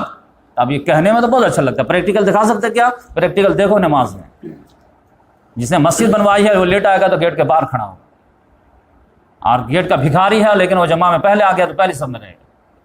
تمہارے یہاں ہو سکتا ہے ایسا؟ تو جو بھی ہمارا عقائد تو اس کا اظہار یہاں پہ ہو رہا تھا۔ مسجد میں کسی نے بیٹھ گیا یہاں پہ، وہ کسی کے باپ کی مجال نہیں کہ اس کو اٹھا دے یہاں پہ، لیکن ایک مرتبہ وہ جو ہے متولی ہے، بیٹھا ہوا پہلے آ گیا ہے، اور اٹھ کر کے چلا گیا استنجا کرنے کے لیے، دوسرا آگے بیٹھ جائے گا، اس کی مجال نہیں کہ میں پہلے بیٹھا ہوا تو تم کیسے آ گئے؟ نہیں، مسجد اللہ کی ہے، جو پہلے آ گیا اسی کا ہوگا۔ آپ چلے گئے، آپ کے فکس نہیں رہے گی مسجد۔ آپ سمجھے کتنا بڑا ریولوشنری انقلاب۔ انڈیا کے تو جو ہے ون ویوستھا جو ہے اس کی تو چولہا ایک مسجد نہیں ہلا دیتے کہ کوئی برہمن ہے سر سے پیدا ہوا ہے، کوئی سینے سے پیدا ہوا ہے، کوئی کمر سے پیدا ہوا ہے، کوئی پاؤں سے پیدا ہوا ہے، ایک جھٹکے میں ہلا دیا۔ تب تو جہاں کے آٹے میں نمک کے برابر بادشاہ آیا اور لوگوں نے گلے لگا لیا کہ تمہارے یہاں یہ میسج ہے ہم لوگ برابر ہو جائیں گے. کہاں برابر نہیں، تم ہمارے برابر کے ساتھ ہی ہو جاؤ گے، ہم لوگ ایک پلیٹ میں کھائیں گے، بلکہ تم تقوی میں آگے نکل جاؤ، ہم تم کو آقا مان لیں گے. یہاں تو غلام در غلام در غلام کی جو حکومت رہی ہے. شہاب الدین غوری نے اپنا غلام خریدا کس کو؟ قطب الدین ایبک کو، اور اس کو جو ہے اس نے حکومت سونپ کے چلا دیا، اتنا ٹیلنٹڈ بنا دیا اس نے. 1206 میں یہاں پہ غلاموں کی حکومت، پہلی حکومت قائم ہوئی ہے. یہ اسلام کی دین نہیں ہے تو کیا ہے؟ کوئی جو ہے دنیا کا جو ہے قوم بتا دے کہ جس نے اپنے غلاموں کو جو ہے حکومت دی ہو. قطب الدین ایبک جو ہے شہاب الدین غوری کا غلام تھا، اور پھر اس کے بعد اس کا غلام جو پھر حکومت میں آ گیا، اس کا بیٹا نہیں آیا التتمش، اور پھر اس کا بیٹا بلبل جو ہے اس کا غلام تھا. یعنی غلام در غلام در غلام در غلام. یہ کہاں سے آیا تھا؟ یہی میسج تھا، لا الہ الا اللہ محمد رسول اللہ. یا ایھا الناس انا خلقناکم من ذکر و انثی وجعلناکم شعوبا وقبائلا لتعارفوا ان اکرمکم عند اللہ اتقاکم. جو تقوی میں آگے آئے گا وہ ہمارے آگے رہے گا. آپ سمجھیں کہ مسجد کا مطلب کیا تھا. تو اس نے جو ہے سارے جو ہے تعصبات کو ہی جڑ سے ختم کر دیے. کوئی قریش نہیں، کوئی انصار نہیں، کوئی مہاجر نہیں، کوئی غلام نہیں، کوئی آقا نہیں، کچھ نہیں. جو قرآن میں آگے رہے گا وہی رہے گا. آپ کو حیرت ہوگی کہ سالم ایک تھے مولا ابو حذیفہ. ابو حذیفہ رضی اللہ تعالیٰ عنہ یہ ٹاپ موسٹ صحابی میں سے ہیں، خاندانی لحاظ سے بہت اعلیٰ ہیں. وہ عتبہ بن ربیعہ کے بیٹے تھے، اور ان کے جو ہمارے یہاں بہت زیادہ مشہور نہیں ہیں، لیکن وہ بھی جیسے حضرت عمر رضی اللہ، حضرت ابو بکر، حضرت حمزہ، اسی کے مطلب لائن کے یہ بھی ابو حذیفہ. انہوں نے بھی بہت بڑا کارنامہ کیا. بدقسمتی سے ہم سنتے نہیں ہیں علماء کرام کے منہ سے. لیکن ان کا ایک غلام تھا سالم، انہوں نے ان کو آزاد کر کے ان کو بھی اپنا منہ بولا بیٹا بنا لیا تھا. لیکن قسمت ایسی تھی کہ یہ سالم جو ہے کو بالکل بیٹا بنا لیے، تو بالکل شہزادے کے طور پر رہتے تھے. لیکن انہوں نے جو ہے چپ کے قرآن مجید بہت یاد کر لیے تھے. محمد صلی اللہ علیہ وسلم جو وہی آتی تھی کھٹاک سے یاد کر لیتے تھے. ابو حذیفہ جو اتنا زیادہ جو ہے مخالفت ہوتی تھی کہ باپ سے لڑنا، بھائی سے لڑنا، جس سے آرگو میں جو ہے وہ زیادہ ٹائم ادھر چلا جاتا تھا ڈیبیٹ وغیرہ میں. اور سالم کو جو ہے وہ انہوں نے آزاد کر دیا تھا، آرام سے جو قرآن کھٹاکھٹ یاد کر لیے تھے. بعد میں پتا چلا کہ سالم رضی اللہ تعالیٰ عنہ کو، سالم مولا ابو حذیفہ کے نام سے مشہور ہو گئے، ان کو قرآن زیادہ یاد ہے اور ابو حذیفہ کو کم یاد ہے. تو آپ کو پتا چلا کہ ایک روز جو ہے یہ دونوں باپ بیٹے جو ہے منہ بولے باپ بیٹے، ابھی منع نہیں ہوا تھا کہ روم کا اندر نماز پڑھ رہے تھے. تو عتبہ جو تھا وہ ابو سفیان کے جو ہے سسر، بہت بڑا آدمی، اس نے اچانک گیٹ کھول دیا. گیٹ کھولا تو پتا چلا کہ سالم مولا جو امامت کر رہے ہیں، ابو حذیفہ ان کی بیوی ان کی قیادت مقتدی ہے. اور ان کا تو جو ہے دماغ خراب ہو گیا کہ یہ کیا کر رہے تھے، یہ کیا کر رہے تھے؟ آپ کے بتوں کے علاوہ اللہ کو سجدہ کر رہے تھے. نہیں، یہ کیا ہو رہا تھا کہ تم پیچھے ہو، تمہارا غلام آگے ہے. اس نے کہا ابو جان آپ کو بھی یہ بات سمجھ میں نہیں آئے گی، یہ فارمولہ. کہ نہیں، قریش کا میرا پتر اور وہ پیچھے، میری بہو اور وہ پیچھے، اب میرا غلام آگے ہے، یہ کیا تم تہس نہس کر کے رکھ دی؟ کہا نہیں، ہمارے یہاں ایک اصول چلتا ہے، ان اکرمکم عند اللہ تھا. محمد صلی اللہ علیہ وسلم نے ایک فارمولہ دیا ہے کہ امامت کا حقدار وہ ہوگا جس کو قرآن زیادہ یاد ہوگا، اس کو قرآن مجھ سے زیادہ یاد ہے. تو آپ سمجھ جائیں گے کہ صرف برابری نہیں دیے بلکہ ایک چانس بھی دیے، آگے بڑھ سکتے ہو، نکل سکتے ہو. اور اس کے لیے کوئی ایسا نہیں ہے کہ گاڈ گیون ہو، بلکہ ایکوائر پہ ہو. تم قرآن زیادہ یاد کر لو تم آگے بڑھ جاؤ، تم حدیث زیادہ یاد کر لو تم زیادہ تہجد گزار ہو جاؤ، تم آگے بڑھ جاؤ. تو اس لحاظ سے آپ سمجھیے کہ محمد صلی اللہ علیہ وسلم نے مسجد نبوی کی تعمیر کر دی ہے، جو بہت بڑا ایک سینٹر کا کام کیا. اس کے بعد جو ہے وہیں پہ چھوٹے چھوٹے حجرے بھی بنا لیے. چھوٹے چھوٹے حجرے بنے تو محمد صلی اللہ علیہ وسلم نے جو اپنی فیملی کو بلا لی. فیملی مکے میں کون چھوڑ گئے تھے؟ ابو بکر صدیق رضی اللہ تعالیٰ عنہ اور محمد صلی اللہ علیہ وسلم، دونوں اپنے فیملی کو چھوڑ کے آئے تھے. اور آپ سمجھیے ابو بکر صدیق رضی اللہ تعالیٰ عنہ، ان کی کنٹریبیوشن کا سمجھیے آپ کہ وہ بہت بڑے بزنس مین تھے. اتنا پیسہ تھا ان کے پاس ایمان لانے سے پہلے کہ آپ بعد میں بھی آپ دیکھے ہوں گے کہ لوگ منہ مانگتے ہیں، غلام کی دام بولتے تھے اور وہ کھٹاکھٹ خریدتے تھے. جن کو بھی خریدا ہے منہ مولا بولو کتنا چاہیے کتنا چاہیے کتنا چاہیے، کتنے پیسے والے رہے ہوں گے. لیکن جس روز ہجرت کیے ہیں نا، اب محمد صلی اللہ علیہ وسلم بولے ہیں کہ تم ریڈی رہو اور پیکج ویکج بنا لو اور میں رات میں آؤں گا، فٹافٹ نکلوں گا. تو انہوں نے جتنا بھی کیش وغیرہ سمیٹ پائے، تو آپ جانتے ہیں کہ ایک جو ہے گمچھا جو ہوتا ہے نا، اس گٹھری میں پوری دولت آ گئی تھی. یعنی پوری دولت جو ہے امپورٹ اور ایکسپورٹ بزنس کی سمیٹتے سمیٹتے یہاں تک آ گئی تھی. اور جب اس کو جو ہے گنا گیا نا، تو صرف 6,000 درہم تھے. تبھی تو جو ہے لوگ کہتے تھے کہ یہ لوگ جو ہے سٹھیا گئے ہیں، جذباتی نوجوان ہو گئے.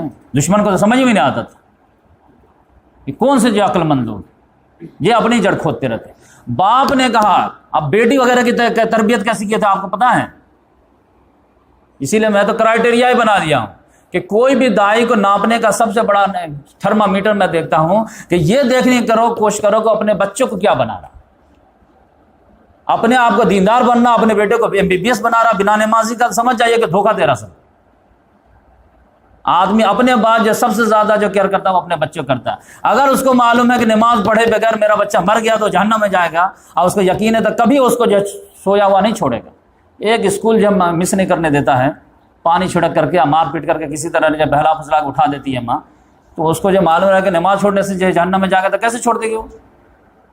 تو دائی کا تو ایک ہی فارمولہ ہے کہ وہ اپنے اولاد کو کیا بنانے کی کوشش کر رہا. سمجھ جائیے، ہر دائی کو کہیے کہ میں آپ کو نہیں دیکھنا چاہیے، آپ اپنی فیملی بیک گراؤنڈ بتائیے پورے، آپ کے بچے کہاں پڑھ رہے ہیں، کیا کر رہے ہیں.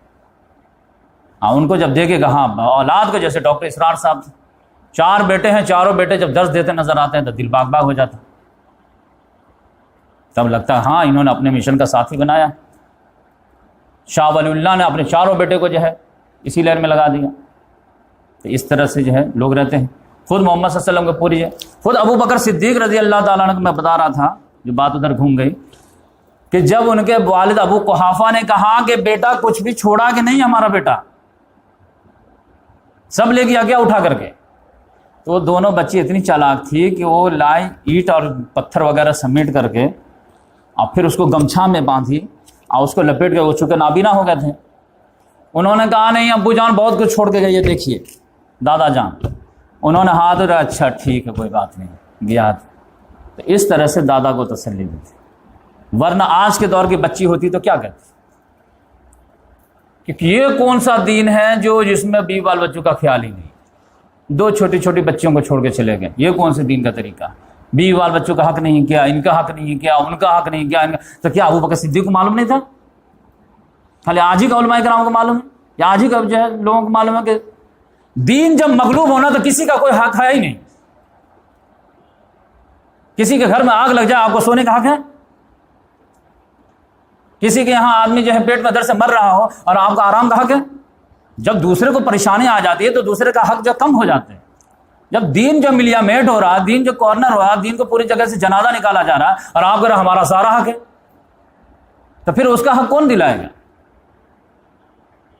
آپ کے یہاں بارات آیا ہو اور ہم کہیں کہ ہمارے دوستی کا حق ہے، آئیے ہم کو جو ہے ویلکم کیجیے، ایسا کہیے گا؟ آپ کہیں گے نہیں بھائی، حالات کے لحاظ سے حق آپ اوپر نیچے ہوتے رہتے ہیں، چینجز ہوتے رہتے ہیں. دین غالب ہو جائے سارے حقوق آپ کے ہیں. لیکن جب دین جو ہے کریٹیکل سچویشن میں چلا گیا ہے، دین پہ سارے لوگ جو ہے اس کو جو ہے بدنام کرنے کی کوشش میں لگ گئے ہیں. اب بھی کہتے کہ ہمارا یہ حق، ہمارا وہ حق، ہمارے آرام کا حق، ہمارے سونے کا حق، ہمارے شادی کا حق، ہمارے بیاہ کا حق. اتنے حقوق ہیں کہ 30 دن میں تو 16 دن تک ولیمہ ہی کھاتے رہتے ہیں. تو دین کا کام کم کریں گے؟ اس پہ افسوس نہیں کہ 50 سال عمر ہو گئی، اللہ کا کلام نہیں سمجھ پا رہے، تو یہ حق کہاں جائے گا؟ تو اس لحاظ سے آپ سمجھیے کہ حق جو ہے اوپر نیچے ہوتے رہتے ہیں حالات کے لحاظ سے، نارمل ہے. تو آپ سب جو اسلام جب غالب ہو گیا تب جو ہے محمد صلی اللہ علیہ وسلم خود بھی منع کرنے لگے. بہت سارے لڑکے آئے کہ یا رسول اللہ ہم بھی جہاد میں جانا چاہتے ہیں. محمد صلی اللہ علیہ وسلم نے کہا تمہارے ماں باپ زندہ ہیں؟ ہاں ہیں، جاؤ انہیں کی خدمت کرو، یہی جہاد ہے. لیکن یہ کب ہوا؟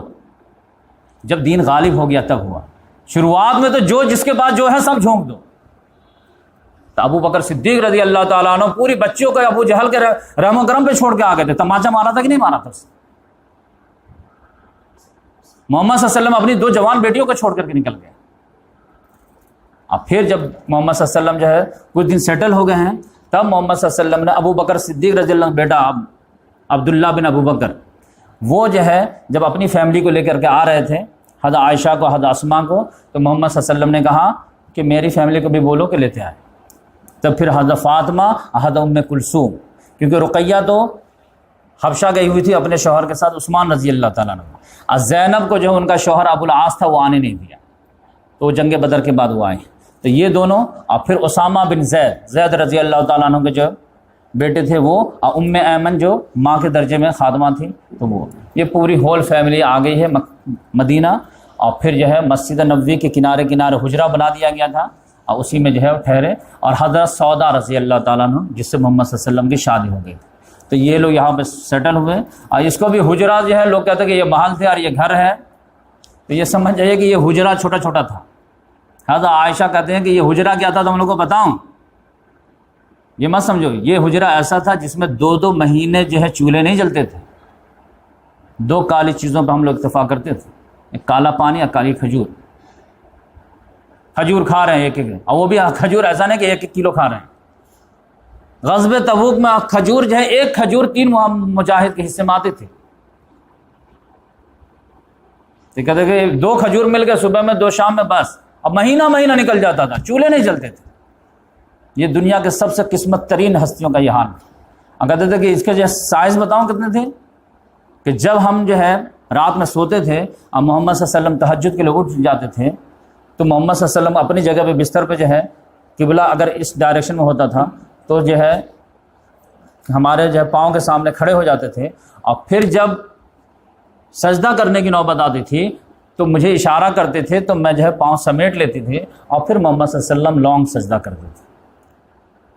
مطلب بس جو ہے وہ 5-6 فٹ کا معاملہ تھا کہ جتنے میں ایک آدمی جو سو سکے، یہ معاملہ تھا.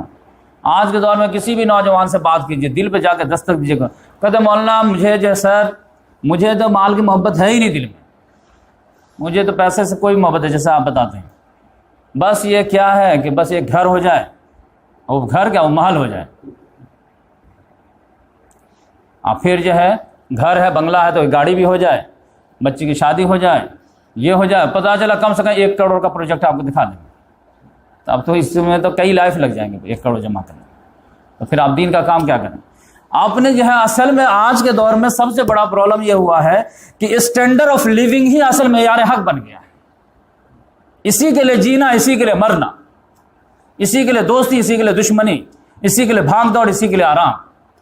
جبکہ اللہ تعالیٰ نے کہا کہ بھائی تمہاری زندگی کا یہ ٹارگٹ نہیں تھا، تم نے غلط ٹارگٹ بنا دیا. اسٹینڈرڈ آف لیونگ کو جب تک ہم لوگ مسلمان لوگ معیار کو الٹ پلٹ کر کے بکھیر نہیں دیں گے تب تک آپ اسلام میں چل ہی نہیں سکتے. مسئلہ یہ ہے. اسی لیے میں کہتا ہوں نا کہ آج کے دور میں اگر 100% بھی آپ دے دیے نا اپنا توجہ، پھر بھی گمراہ کے گمراہ ہی رہے گے، کیونکہ قرآن جو معیار سیٹ کیا نا وہ سیٹ ہوا ہی نہیں ہمارے دماغ. ایگزامپل کے طور پر ہم کہتا ہوں، غریبی جو ہے اسلام کی نگاہ میں کوئی عیب ہے ہی نہیں. ہمارے یہاں کتنا بڑا عیب ہے، خوبصورت سے خوبصورت بچی ہو لیکن اگر وہ آدمی غریب ہے تو اس کی بچی کی شادی نہیں ہوتی. سیرت کی کتنی بڑی بھی مالک کو لڑکی ہو جائے لیکن اس کی شادی نہیں کیونکہ اس کا باپ غریب. یہ کوئی عیب کی بات ہے؟ سینکڑوں صحابہ کرام غریب تھے کہ نہیں تھے؟ محمد صلی اللہ علیہ وسلم خود غریب تھے کہ نہیں تھے؟ 2 مہینہ چولہا نہیں جلا ہو، معاملہ کیا ہے؟ طلاق کی نوبت آ گئی تھی جب تھوڑا سا نان نفقہ کا ڈیمانڈ ہو گیا تھا. قرض لینا دینا صحابہ کرام کے درمیان کوئی عیب تھا ہی نہیں. ہمارے یہاں بہت بڑا عیب منا دے گا. محمد صلی اللہ علیہ وسلم کو بولے کہ ہم خود جب انتقال کیا تو ہمارے یہاں جو قرضے تھے، یہود کے قرضے تھے، دوستوں کے قرضے تھے، قرض لینا دینا یہ جو سوشل جو ہے انٹیگرل پارٹ آف لائف ہے، یہ جو ہے عیب کہاں سے بن گیا؟ لہٰذا اس عیب کو چھپانے کے لیے جو پورا قرض کا سسٹم ہی ہمارے یہاں ختم ہو گیا، سب بنیا بن گیا. 10 روپیہ اگر بچ گیا ہے نا تو اس 10 روپے سے پھر 5 روپیہ کیسے کمائیں گے یہ سوچیں گے، یہ نہیں کہ اللہ تعالیٰ کے اضافی پیسہ تو اس سے کسی کی مدد ہوگی. یہ تو بنیوں کا نیچر تھا. آپ نے یہ نیچر کہاں سے لیا؟ اپنا جو ہے انفلوئنس ڈالنے کے بجائے دوسرے کا انفلوئنس لے لیے. قرض کا معاملہ کیا ہوتا ہے؟ جو فاتو پیسہ ہے اس کا کیا کیا جائے؟ آپ کے پاس جو گھر میں خرچ جو ہے 25,000 روپے کا ہے، آپ کا اللہ نے 50,000 روپیہ دے دیا ہے تو 25,000 بچ گیا تو آپ اس کا کیا کریں گے؟ اسلام کہتا ہے اس کو قرض میں لگا دو اگر کچھ نہیں کر سکتے تو. اب یہ بنیا کہتا نہیں 25,000 سے ہم پھر 10,000 کمائیں گے. تو ہمارے یہاں کے جو ہے معاشرے میں کلچر کیا ڈیولپ ہوا؟ آپ کسی سے 20,000 روپے قرضہ مانگ کے دیکھیے، اس کا تو کروڑوں روپیہ آنے کے لگا ہوا پیسہ ہر جگہ انویسٹ. لیکن یہ ایمان والوں کا تو کلچر نہیں تھا.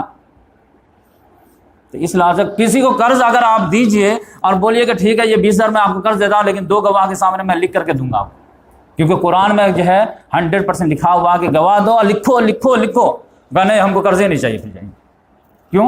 2 گواہ لگا، اس کے سامنے ہمارا انسلٹ ہو جائے گا، وہ 4 کو بول دے گا قرض لیتا ہے، جبکہ قرآن کہتا نہیں کوئی مسئلہ ہی نہیں، قرض تو وقت کا رسول لیا ہے، تو پھر اس میں عیب کہاں سے آ گیا؟